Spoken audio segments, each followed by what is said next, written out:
Juro por Dios y sobre los santos evangelios cumplir y hacer cumplir las leyes fundamentales del reino y guardar lealtad a los principios que informan el movimiento nacional. Manifestamos a la nación española que queda proclamado Rey de España don Juan Carlos de Borbón y Borbón, que reinará con el nombre de Juan Carlos I. Comienza la transición a la democracia, un cambio encabezado por el rey Juan Carlos y dirigido por hombres de su confianza como el presidente de las Cortes y del Consejo del Reino, Torcuato Fernández Miranda, y por el secretario general del movimiento, Adolfo Suárez. Las jóvenes generaciones no han vivido la guerra civil y la sociedad prefiere olvidar las discordias del pasado. Se inicia un periodo de apertura en el que los españoles salen a la calle para pedir la palabra. Por su parte, los partidos políticos reaparecen y se muestran firmes en llevar al país de forma no traumática hacia las libertades. Cualquier decisión es el resultado de un difícil equilibrio entre la presión de los partidarios de continuar con la dictadura y la fuerza de aquellos que optan por una línea de reforma o ruptura política.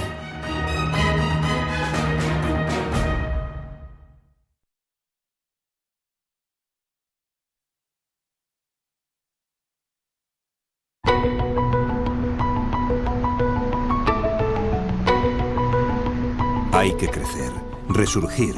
La España que sufrimos fue una historia mal contada, no su verdad hasta el fin. El rey, tras una dura pugna entre bastidores, fuerza la dimisión de Carlos Arias Navarro, opuesto a los planes de reforma democrática que alienta el monarca. Arias, jefe del último gobierno de Franco, ha quedado al frente del Ejecutivo tras la proclamación de Juan Carlos I. La tarea de conducir el Estado hacia la democracia recae entonces sobre la persona de Adolfo Suárez, que goza de la confianza del rey. Director de Televisión Española y más tarde secretario general del Movimiento Nacional, pronto se muestra como un hombre de gran habilidad política. Suárez es la persona adecuada para pasar del viejo al nuevo orden.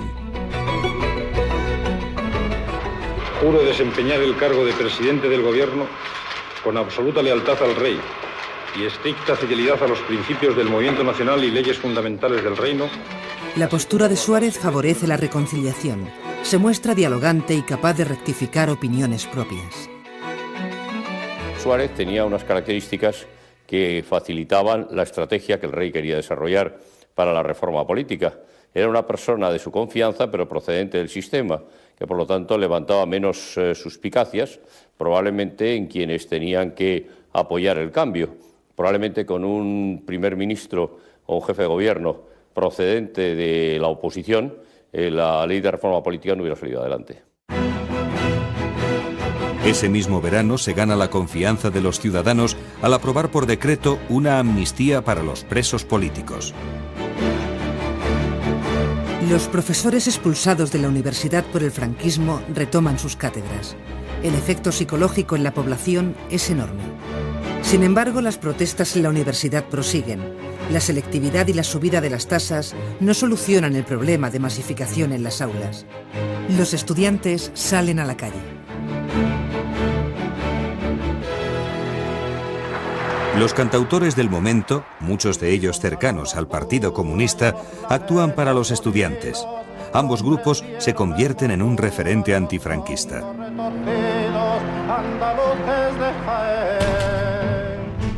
Los intelectuales que han vuelto del exilio encuentran dificultades para adaptarse a los nuevos tiempos. Suárez impulsa la ley de reforma política y logra que la aprueben las Cortes, cuyos miembros habían sido elegidos en vida de Franco.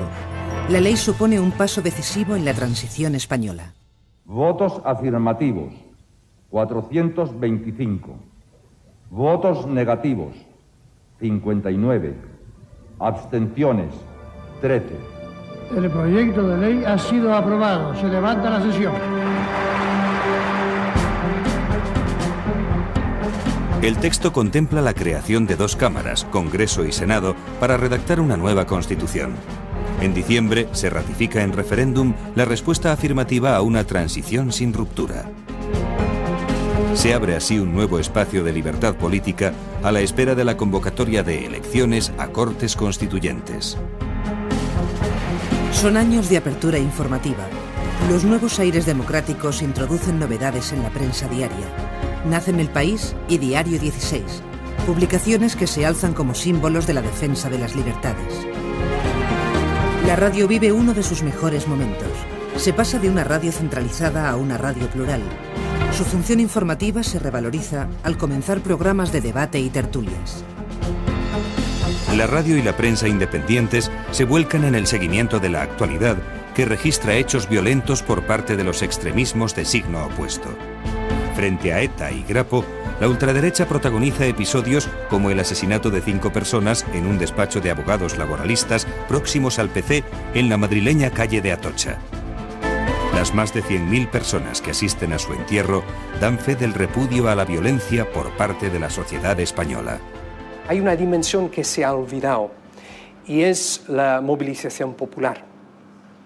Incluso cuando se estaba negociando en los despachos de los diferentes sitios, había gente en la calle pidiendo cambios. Yo creo que fue esta movilización política social que estableció los parámetros del cambio.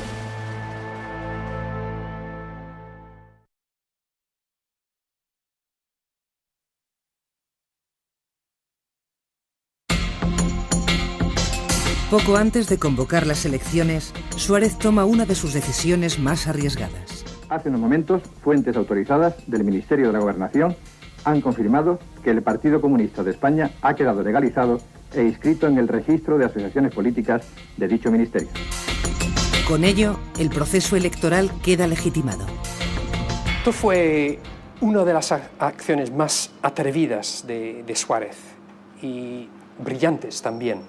En realidad no tenía mucha opción, porque el Partido Comunista lideraba la mayor parte del movimiento popular, de los sindicatos, de las asociaciones de vecinos, el movimiento estudiantil, donde el Partido Comunista era muy fuerte.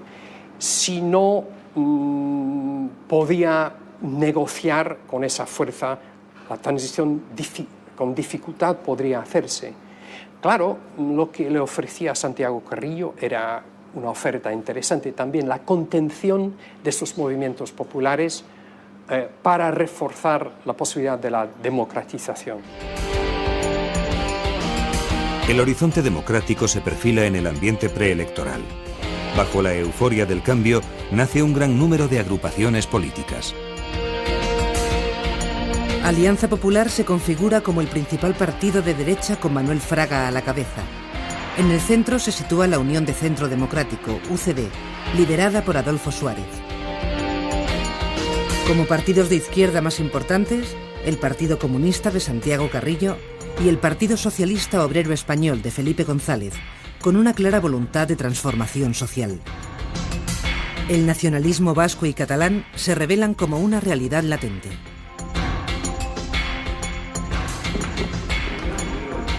Después de 41 años sin elecciones libres, los mayores de edad acuden a las urnas a elegir las Cortes Constituyentes. La UCD de Adolfo Suárez gana las elecciones. Tras un intenso debate, se redacta el texto de la Constitución, fruto del consenso entre la mayoría de los grupos políticos. Tras su aprobación por las Cortes, es sometida a referéndum el 6 de diciembre de 1978, obteniendo una mayoría de votos afirmativos. La Constitución define a España como un Estado social y democrático de derecho, con la forma política de la monarquía parlamentaria. Reconoce las nacionalidades históricas de España, las regiones y su derecho a la autonomía. Consagra las libertades y derechos de los ciudadanos y pone fin a la pena de muerte.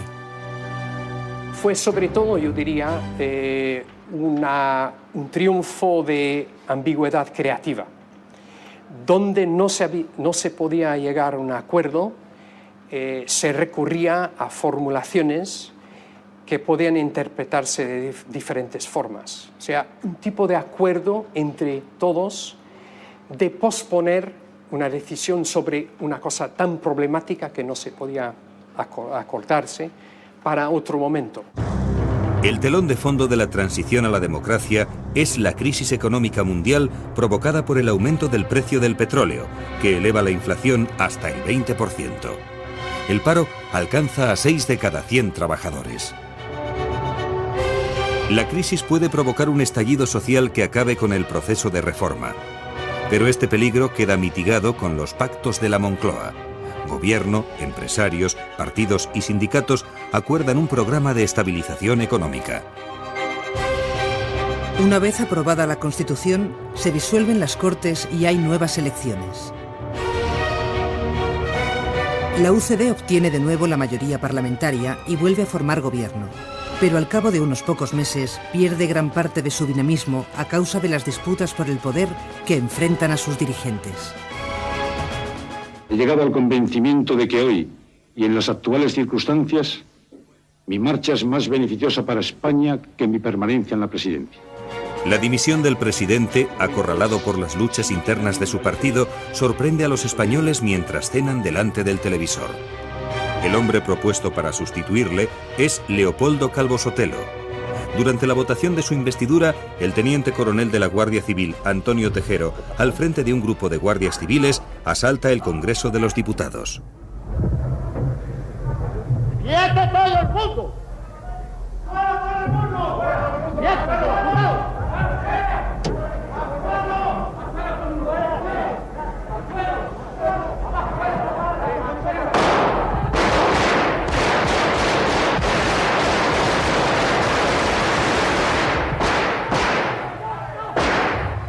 Mientras tanto, el capitán general de Valencia, Jaime Milans del Bosch, saca los carros de combate a la calle. El intento de golpe de Estado es el fruto del malestar de una parte del ejército que no acepta la evolución democrática del país. La corona, símbolo de la permanencia y unidad de la patria, no puede tolerar en forma alguna acciones o actitudes de personas que pretendan interrumpir por la fuerza el proceso democrático. La rápida intervención del rey en contra del golpe supone el fracaso de los militares golpistas. Millones de personas se manifiestan en las calles a favor de la libertad. ¡Libertad! ¡Libertad!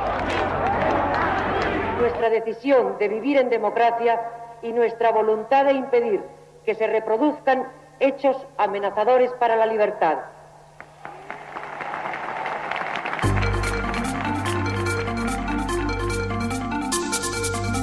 Ese mismo año, España recupera el Guernica, cedido por Picasso a Nueva York años antes, y se aprueba la ley del divorcio, tan esperada por los españoles. A finales de año se da otro paso hacia la integración del país en su entorno internacional con la adhesión a la Organización del Tratado del Atlántico Norte, la OTAN. España está preparada para afrontar un cambio de gobierno que traerá consigo la modernización de todas las instituciones.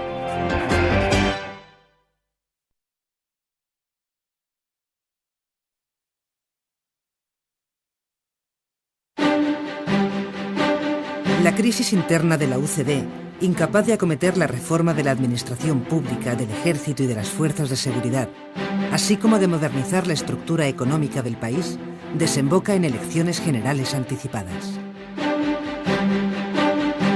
10 millones de votos para el PSOE se convierten en 10 millones de esperanzas en una democracia que va más allá del consenso para una constitución. La etapa de gobierno del Partido Socialista Obrero Español marca los verdaderos años de transformación social del país.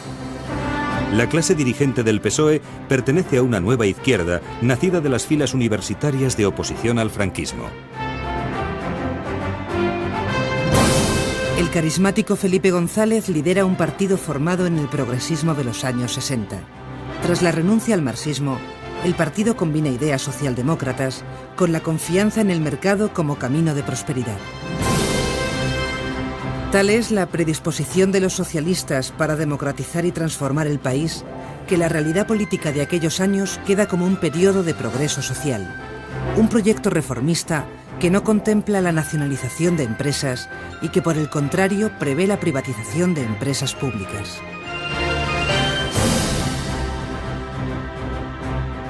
La primera etapa busca la consolidación del estado del bienestar mediante la aplicación de medidas sociales, el reajuste económico y el control de la inflación. Pronto llega el conflicto y el descontento con la reconversión de los sectores industriales en crisis. Es un momento de gran tensión social entre los trabajadores de la siderurgia y la construcción naval, que ven cómo el Partido de los Trabajadores reduce las plantillas y promueve las jubilaciones anticipadas. El cierre de los altos hornos de Sagunto y los astilleros de Ferrol y Cádiz supone un trauma económico y social para sus poblaciones. El fantasma del paro, que sobrevuela España desde la llegada de la democracia, sigue ahí. En 1985, la cifra de desempleados llega a más de 2,5 millones de personas, es decir, el 22% de la población activa. Pese al descontento social, los socialistas prosiguen con una reestructuración económica que tiene como objetivo el ingreso de España en la Comunidad Europea. Es un paso de gigante para la ruptura definitiva del aislamiento internacional de los años del franquismo. El 12 de junio de 1986, España ingresa en la Comunidad Económica Europea. Se inicia la carrera hacia un Estado social de corte europeo en el que la sanidad y la educación públicas son los grandes argumentos. Por primera vez, la Universidad Española deja de ser una institución clasista gracias a las numerosas becas. Se multiplican los colegios e institutos públicos y la cobertura médica llega a todos los ciudadanos. El gobierno socialista inicia un plan de renovación de carreteras que mejora la comunicación entre las comunidades autónomas. De la mano de Narcís Serra, el ejército comienza a modernizarse, convirtiéndose en una institución al servicio de la democracia. Son años de cambio cultural en todo el país en los que se produce un ambicioso proyecto de construcción de museos, auditorios y centros culturales. A la vez, nace la movida madrileña. Los jóvenes se apropian de la Noche de Madrid y, sin proponérselo, crean la fiesta más grande que ha conocido la capital. Un enorme escenario creativo que cuenta con el apoyo de la administración socialista y de su alcalde Tierno Galván.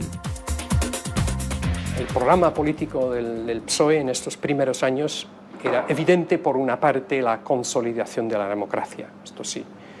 Por otra parte, reformas sustanciales de las infraestructuras, reformas sociales, la creación o comenzar con la creación del estado de bienestar y, evidentemente, también la reinserción de España en Europa, tanto económicamente, financieramente y dentro de la seguridad europea, OTAN. Felipe González, que llegó al gobierno con el eslogan «OTAN de entrada no», realiza una intensa campaña a favor de la permanencia en la Organización Atlántica. Muchos votantes se sienten engañados ante los bruscos cambios ideológicos del partido, pero la modernidad exige concesiones y el mantenimiento a toda costa de las buenas relaciones con Estados Unidos y la Europa comunitaria. España empieza a vivir las grandes transformaciones sociales que desde hace unos años vive el resto de Europa. La incorporación masiva de la mujer al mundo laboral, las primeras oleadas de inmigrantes y una legislación moderna configuran una sociedad cada vez más europea. El viaje que ha hecho España en tan poco tiempo es algo increíble, pero no hay que olvidar que lo importante es el cambio cultural y social. El cambio político es mucho más fácil cuando en la cultura de la gente se ha asimilado valores democráticos. Aumenta la calidad de vida de los españoles que van adquiriendo nuevos hábitos consumistas. Practicar cualquier ocio y consumir se convierten en una misma cosa. España comienza a ser una sociedad de consumo donde las grandes superficies comerciales se extienden por toda su geografía.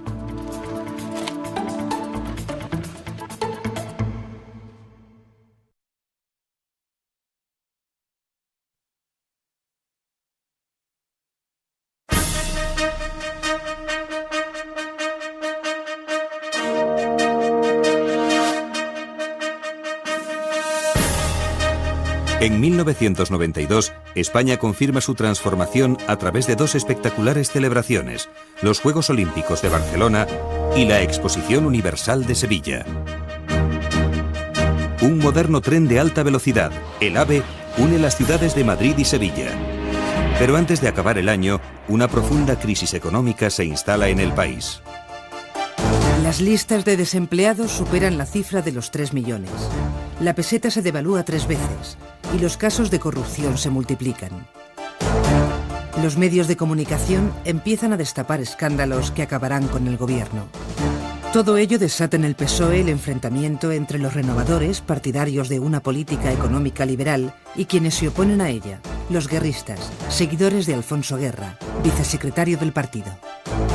14 años de un gobierno único hacía que las nuevas generaciones, que mis hijos, no tuvieran la sensación de que estaban viviendo con un gobierno socialista, sino en un régimen. Cuando uno nace ya, y cuando uno nace o empieza a tener cierto sentido común, resulta que ya gobierna Felipe González, va a la facultad, hace su carrera y sigue gobernando. Yo creo que es muy lógico que un universitario, la gente joven, tenga también el mismo deseo de cambio que se había producido en 1982. Es decir, me parece que se había excedido el tiempo lógico para un gobierno. Y entonces yo creo que había la misma necesidad de un cambio, de otra vez de un cambio, y dar una oportunidad. Eso añadido al desgaste, a los errores, y luego algo que yo no quisiera decir, que es que hubo una campaña mediática alentada y en complicidad con la oposición política extraordinariamente dura. El Partido Popular gana votos denunciando la corrupción política en el entorno del PSOE y la guerra sucia contra ETA durante su gobierno. Estos, a su vez, tratan de atemorizar al país con la idea de que un gobierno de derechas acabará con el estado del bienestar. Váyase, señor González. No le queda ninguna otra salida honorable. La llegada de los populares al gobierno es ante todo la alternancia natural de una democracia consolidada. Pero también es la respuesta de gran parte de los españoles, que se sienten decepcionados y entienden que el voto a la derecha es la única forma de apartar del poder a los socialistas. José María Aznar, abogado y funcionario de Hacienda en excedencia, diseña un giro al centro en su partido y gana las elecciones generales. El PP quiere dar a los españoles estabilidad social y crecimiento económico. Estos años se caracterizan por la normalidad y los pocos sobresaltos. El terrorismo de ETA se convierte en el principal problema del país.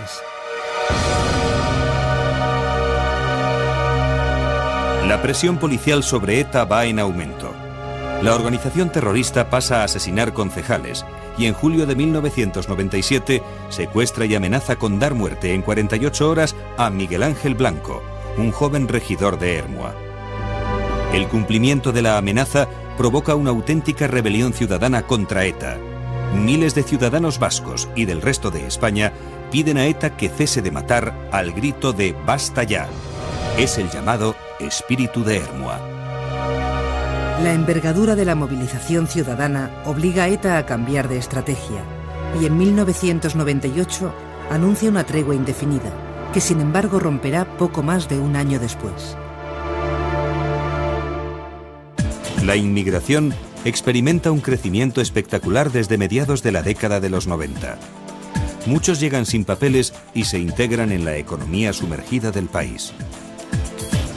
Se quedan con los trabajos que no quieren los españoles, como el servicio doméstico, el campo y la construcción. Algunos se van integrando en el régimen de la seguridad social. El aumento del número de inmigrantes provoca brotes de rechazo, a veces violentos. En paralelo, las medidas legislativas del gobierno cada vez son más duras para los extranjeros que sueñan con encontrar un trabajo en la Unión Europea. Sin embargo, la mano de obra extranjera es cada vez más necesaria en un país que encabeza la lista de naciones con menor tasa de natalidad. España entra en el nuevo milenio con la mayoría absoluta del Partido Popular.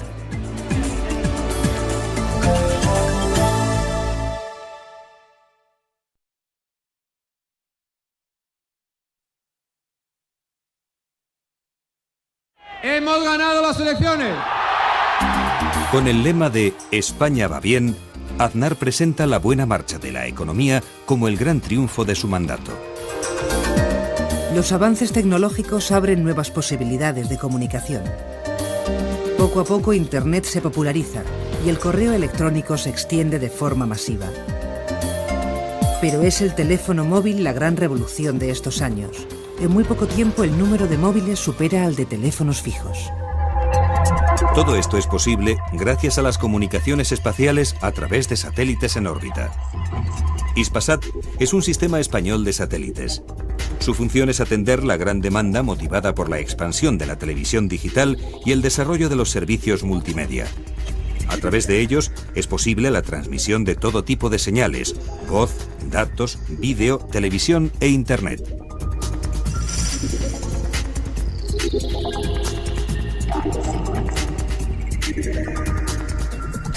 Hispasat es hoy el operador de referencia en los mercados de habla hispana y portuguesa. Sin duda, una de las columnas vertebrales en la comunicación entre Europa y América. El gobierno se propone construir una sociedad de la información y el conocimiento. Muestra de ello es la ciudad de las artes y las ciencias en Valencia, donde confluyen arte, cultura y espectáculo. El siglo XXI parece encaminarse hacia la sociedad del bienestar. Las cifras de desempleados disminuyen paulatinamente, llegando a situarse en torno al 10%.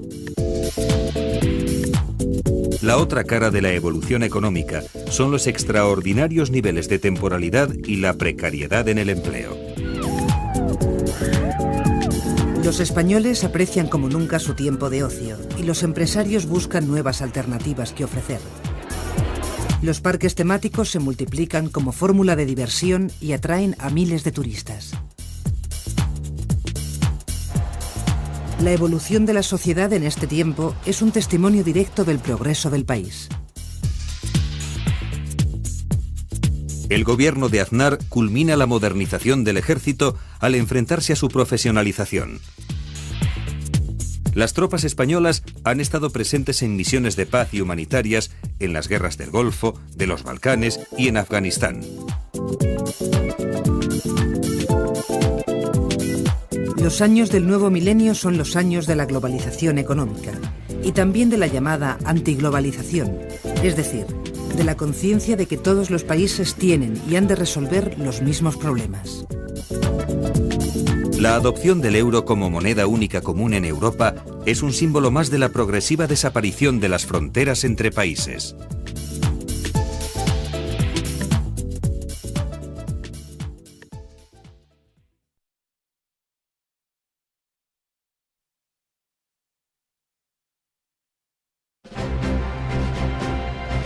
En algo más de 25 años, España se ha convertido en un país democrático y plenamente integrado en Europa. En ese mismo periodo de tiempo, el español se asienta como el tercer idioma más hablado del mundo. Un país que se ha subido al tren del primer mundo y que participa en la contradictoria carrera del progreso, el respeto al medio ambiente y la ayuda al tercer mundo. España es una tierra con una intensa historia. Por la antigua Iberia comercian los fenicios y griegos. Los romanos construyen carreteras, puentes y acueductos, y traen consigo una civilización urbana de la que hemos heredado su lengua y sus leyes. El cristianismo se expande a la vez que los hispanorromanos mezclan su sangre con los visigodos. Del lejano oriente llegan la ciencia y la sabiduría árabes. Reinos islámicos y cristianos se disputan la península. Finalmente, el Islam es derrotado. La unión de los estados cristianos bajo los reyes católicos convierte a España en una potencia europea y tras la colonización de América en un imperio mundial. Dos dinastías dirigen los destinos del país. Bajo los Austrias llega la edad de oro de la cultura española. a la vez que la monarquía hispánica conoce la culminación y el declive de su hegemonía en Europa. Con los Borbones se inicia la Ilustración del siglo XVIII y el racionalismo se impone. El fracaso de la invasión napoleónica da paso a un lento proceso de implantación del Estado liberal amenazado por las guerras carlistas. Al mismo tiempo, una tras otra las colonias se independizan. La monarquía borbónica es desplazada por la Segunda República, a la que pone término una cruenta guerra civil. Tras la contienda, el general Franco instaura una dictadura que acaba 40 años más tarde, dando paso al periodo más largo de democracia que ha conocido el país. Así se ha construido España, un conjunto de pueblos que aportan su cultura y sus costumbres, un mosaico de creencias, de pensamientos contrarios, de civilizaciones distintas. Todos ellos son los protagonistas de un apasionante pasado. Ahora corresponde a las nuevas generaciones edificar el presente y responder a los desafíos del futuro, escribiendo nuestra historia en paz y libertad. Personas en un despacho de abogados laboralistas próximos al PC en la madrileña calle de Atocha. Las más de 100.000 personas que asisten a su entierro dan fe del repudio a la violencia por parte de la sociedad española. Hay una dimensión que se ha olvidado y es la movilización popular. Incluso cuando se estaba negociando en los despachos de los diferentes sitios, había gente en la calle pidiendo cambios. Yo creo que fue esta movilización política social que estableció los parámetros del cambio.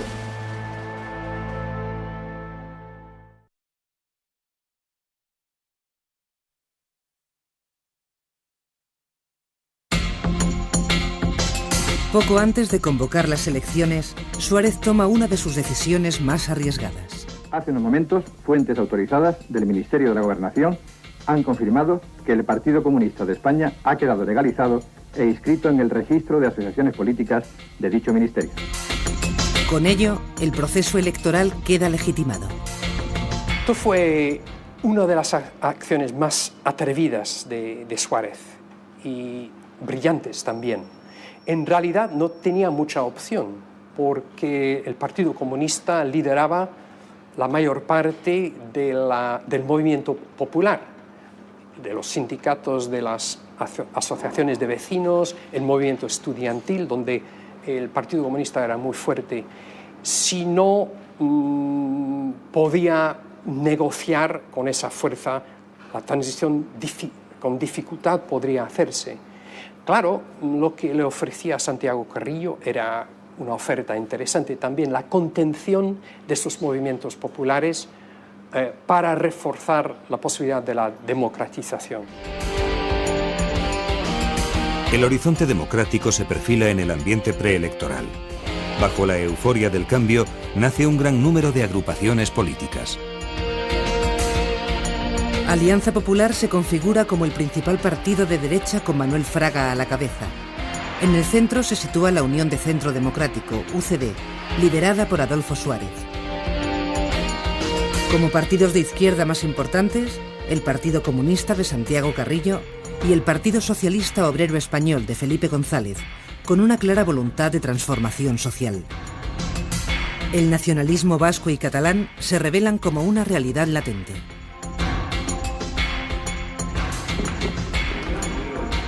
Después de 41 años sin elecciones libres, los mayores de edad acuden a las urnas a elegir las Cortes Constituyentes. La UCD de Adolfo Suárez gana las elecciones.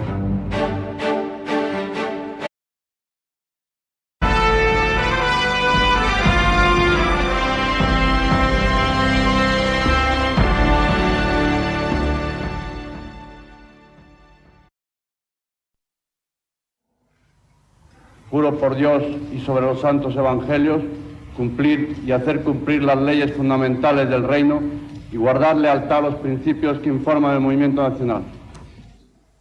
Manifestamos a la nación española que queda proclamado Rey de España don Juan Carlos de Borbón y Borbón, que reinará con el nombre de Juan Carlos I. Comienza la transición a la democracia, un cambio encabezado por el rey Juan Carlos y dirigido por hombres de su confianza como el presidente de las Cortes y del Consejo del Reino, Torcuato Fernández Miranda, y por el secretario general del movimiento, Adolfo Suárez. Las jóvenes generaciones no han vivido la guerra civil y la sociedad prefiere olvidar las discordias del pasado. Se inicia un periodo de apertura en el que los españoles salen a la calle para pedir la palabra. Por su parte, los partidos políticos reaparecen y se muestran firmes en llevar al país de forma no traumática hacia las libertades. Cualquier decisión es el resultado de un difícil equilibrio entre la presión de los partidarios de continuar con la dictadura y la fuerza de aquellos que optan por una línea de reforma o ruptura política.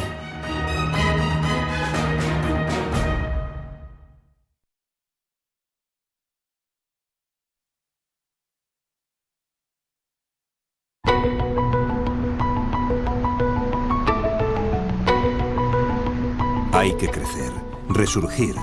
La España que sufrimos fue una historia mal contada, no su verdad hasta el fin.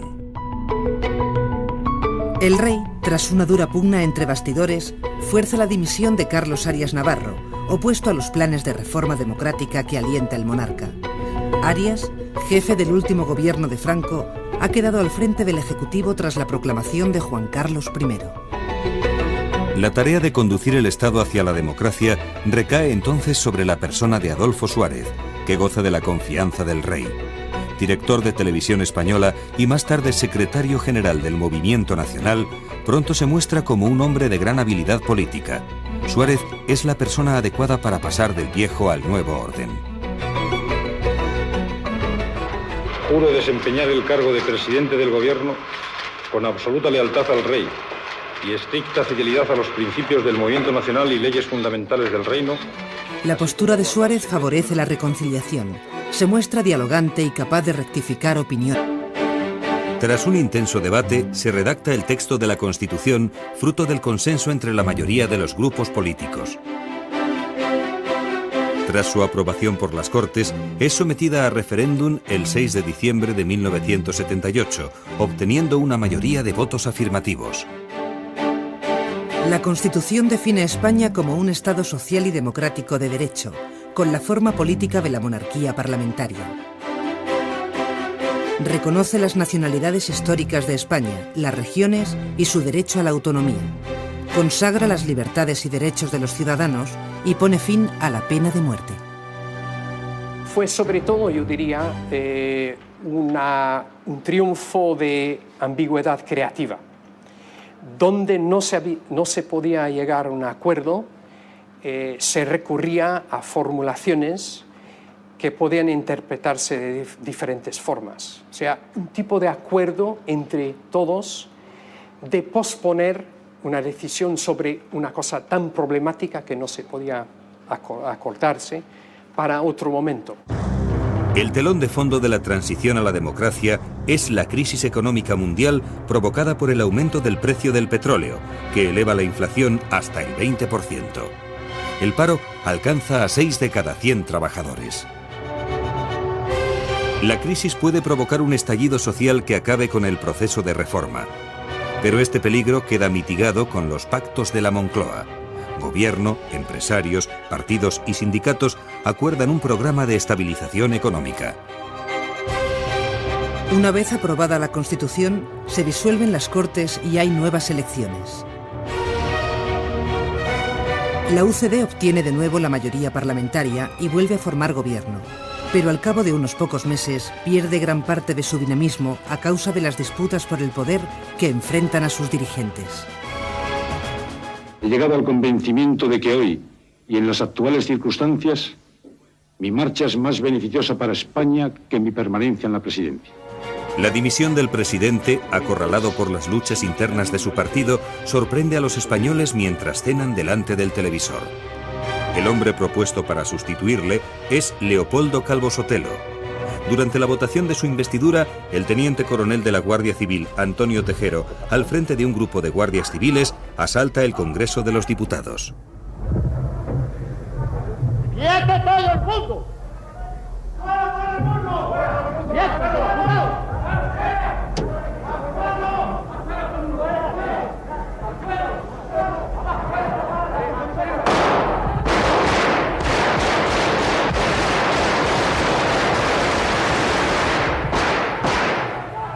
propias.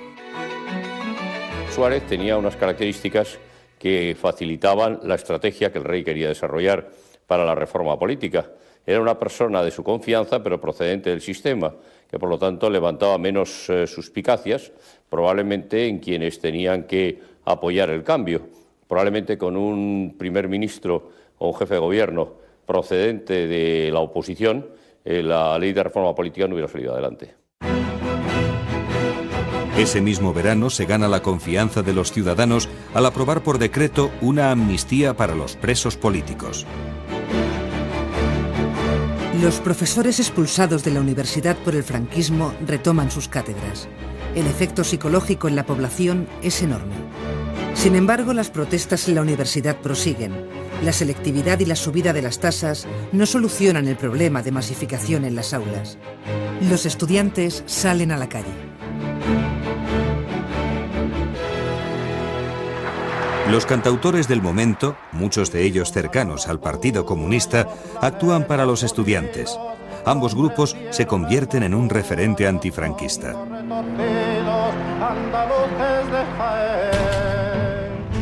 Los intelectuales que han vuelto del exilio encuentran dificultades para adaptarse a los nuevos tiempos. Suárez impulsa la ley de reforma política y logra que la aprueben las Cortes, cuyos miembros habían sido elegidos en vida de Franco. La ley supone un paso decisivo en la transición española. Votos afirmativos, 425.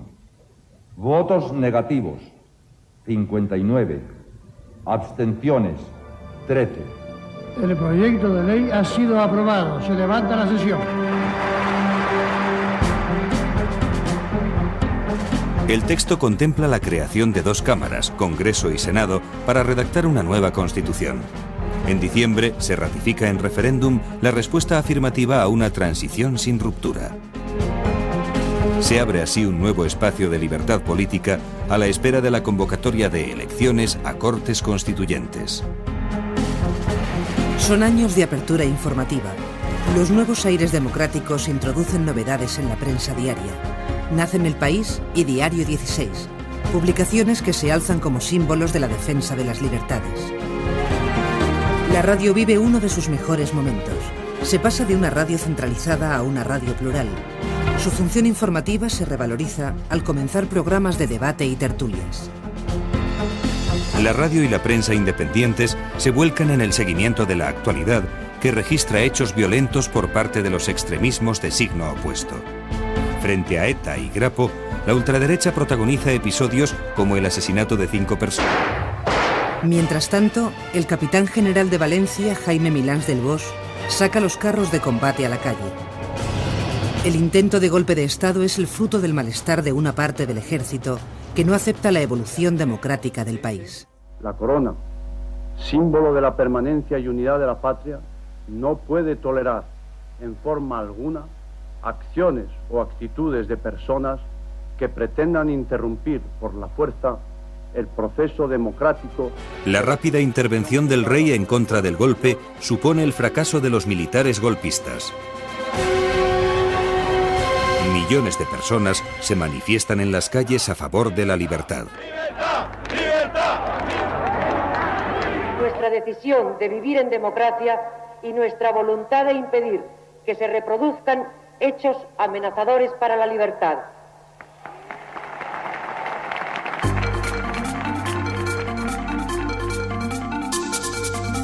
Ese mismo año, España recupera el Guernica, cedido por Picasso a Nueva York años antes, y se aprueba la ley del divorcio, tan esperada por los españoles.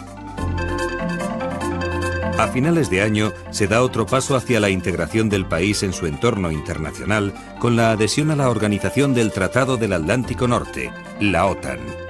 España está preparada para afrontar un cambio de gobierno que traerá consigo la modernización de todas las instituciones.